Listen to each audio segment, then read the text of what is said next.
तर अखिल भारतीय मराठी साहित्य संमेलनामध्ये विविध उपक्रम राबवले जात आहेत। त्यातच एक चित्र प्रदर्शन लावण्यात आलं आहे। चित्रकार साहित्यिक विजयराज बोधनकर यांनी रेखाटलेली आतापर्यंतच्या सर्व संमेलनांच्या 97 अध्यक्षांची 97 स्वभाव चित्र इथे प्रदर्शनामध्ये आहेत। बोधनकर यांच्याशी बातचीत केली आमचे प्रतिनिधी विक्रांत शिंदे यांनी। अखिल भारतीय मराठी साहित्य संमेलनाचं जे 97वे वर्ष आहे ते अमळनेरमध्ये खरं तर हे संमेलन पार पडतंय। आजचा दुसरा दिवस आहे। मी आता जिथे उभा आहे तिथे खरं तर 97 चित्र जी आहेत स्वभाव चित्र ती काढण्यात आलेली आहेत।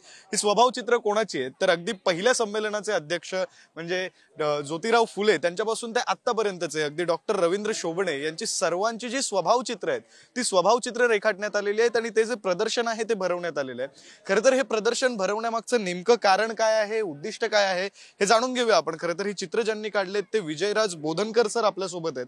आपण त्यांच्याकडूनच जाणून घेऊया। सर, तुमचं स्वागत आहे पुढारी न्यूज मध्ये। तुम्ही ही 97 चित्र काढलेली आहेत आणि आज प्रदर्शन भरवलेलं आहे, नेमकं उद्दिष्ट काय? काय झालं, सतत आपल्या भारतावर आक्रमण झालीत। आत्ताचं आक्रमण हे मोबाईलचं आक्रमण आहे। त्यांनी पुस्तकं हिसकावून घेतली आणि नव्या पिढीच्या समोर एक मोठं आव्हान निर्माण केलंय। मला असं वाटतं की आता माझ्याकडे 3500 पुस्तकं आहेत आणि 8वीत असताना मी उषःकाल कादंबरी वाचली, त्यानंतर शिवाजी महाराजांचं 2 खंड वाचले 10वीत। आणि माझ्या पुढे प्रश्न निर्माण झाला की महाराज 300 मावळे घेऊन जर स्वराज्याची स्थापना करतायत तर आपण 300 रुपये घेऊन मुंबईत गेलो तर?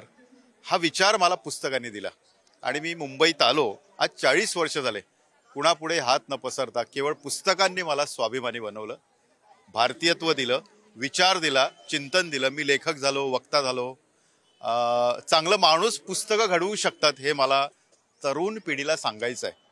स्वभाव, भारताचा स्वभाव वेगळा, अमेरिकेचा स्वभाव वेगळा आहे, जळगावचा स्वभाव वेगळा आहे आणि वर्धेचा स्वभाव वेगळा आहे। हा जो आपापला स्वभाव आहे तो आपण जपला पाहिजे, म्हणून ही स्वभाव चित्र आहे।